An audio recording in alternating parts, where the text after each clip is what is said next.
Good morning. Good morning. Good morning. Why does it feel like it's been so long since I've It seen you has. guys? I know. It has. It Did you go on has. vacation or? I feel like something happened, a time warp. Yeah. Yeah. Well, I mean, everyone's busy. You've been busy. Yeah. Yeah, and first, Daniel, we extend our sympathies to you and your family on the passing of your niece. Horrible community tragedy. Yeah. Thank you. I appreciate it very much. It's been a difficult time. It really has. It's been a difficult time. And difficult, obviously personally for you, but also as, the mayor of our city. And that's something that obviously we just don't want to ever happen. Yeah. And everyone thinks they know the answer, but I don't know the answer. It's a hard thing, isn't it? It truly is. It's been very difficult to try to continue to lead during a time when when I'm grieving myself. Sure. And to try to provide positive words and keep the community informed of all of the other great things that are happening. But when you're in the middle of a tragedy yourself, it makes it very hard. Yeah. I think you did provide some great leadership in the aftermath in your posts. And Yeah, I agree. I think we as a community appreciated that. And Well, I have to just say how much I appreciate the community for how they've held my family up during this time. How many people, reached out and shared love to my family, to my mother and my sister, most importantly, and Nana Tricia, Mia's other grandmother, and her father, Denzel, and just the way that the entire community has wrapped their arms around us during this time has been, it's been a huge help. It's hard, in these moments where something like this happens, you spend time going through so many emotions, and it's part of the grieving process. You kind of want to be angry, justifiably angry. But we've been shown so much love. It's made it difficult to even be angry, which is a positive thing at the end of the day. So just really want to give a heartfelt thank you on behalf of my entire family to the community for the way that they have shown up, and also just the grace that people have given me to be able to just be human during this time, and just be able to show up for my family and not have to worry about all of the other hats that I wear. So. well, we appreciate you coming in today, and I know there's a lot of things that you're working on and the city is working on, and creating new housing is really, you're seeing evidence of it.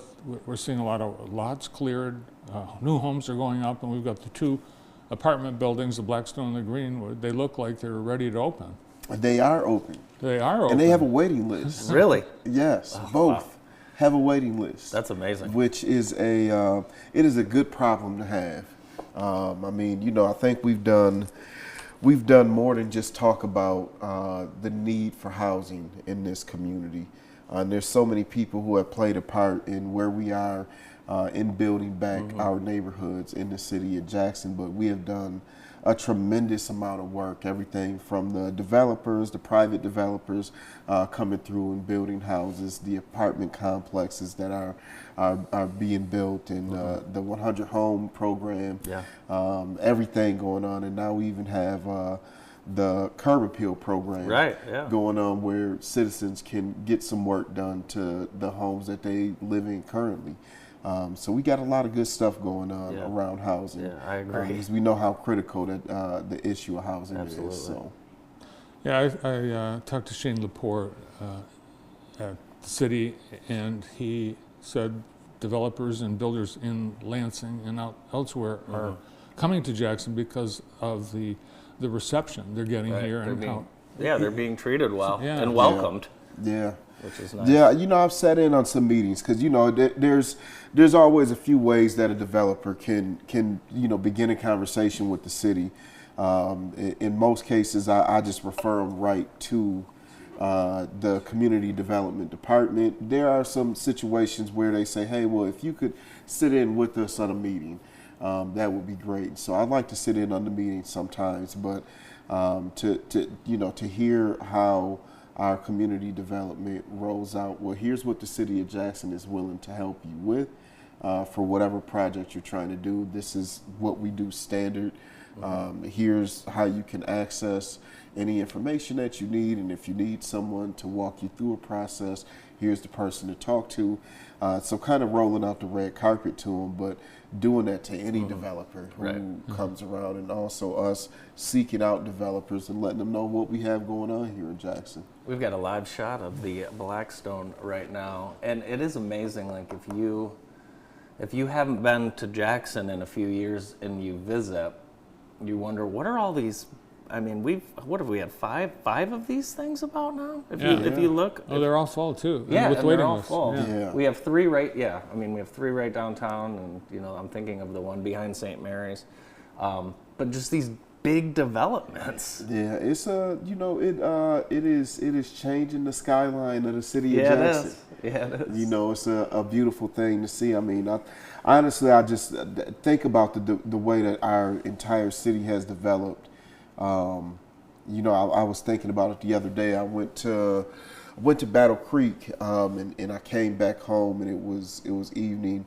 And I always take 94 all the way around to 127 South to get home, and just driving through that 94 and 127 North corridor, coming into the city, and seeing the lights, seeing the development that's happening over by the Jackson Crossing, and then coming into town and seeing all of the new houses being built and the apartment complexes, and it definitely gives you a good sense of pride and a happy feeling to know like where we've been and to see where we're at right now as a community. I know I'm proud of it too. Absolutely. Being a Jackson resident for sure.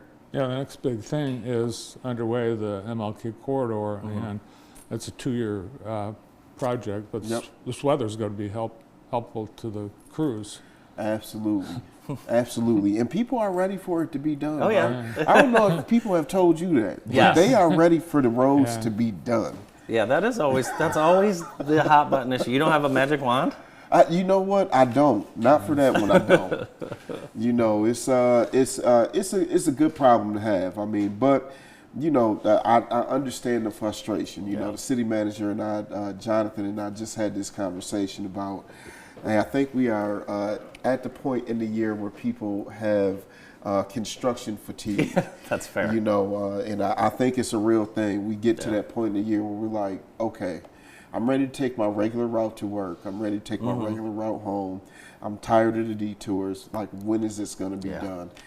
So the Public Works Department did put together a graphic to show all of the projects that we have going on and the projected finish date or time frame to expect these projects to be done. So I think as we get closer to Thanksgiving, we'll see these projects wrapping up and streets clearing again, and then we can gear up and get ready for it all over again next year. That's right. Yeah. In the meantime, go out of your way to get to places like C-Store Deli and all the businesses that are in the construction zone. They are all, they will appreciate it as well. Yeah. Absolutely. Great to see you. Thanks for coming in. Thank you for having me. Stop in and see us again soon. I absolutely will. His Honor, the Mayor, Daniel J. Mahoney. More of the morning show after this.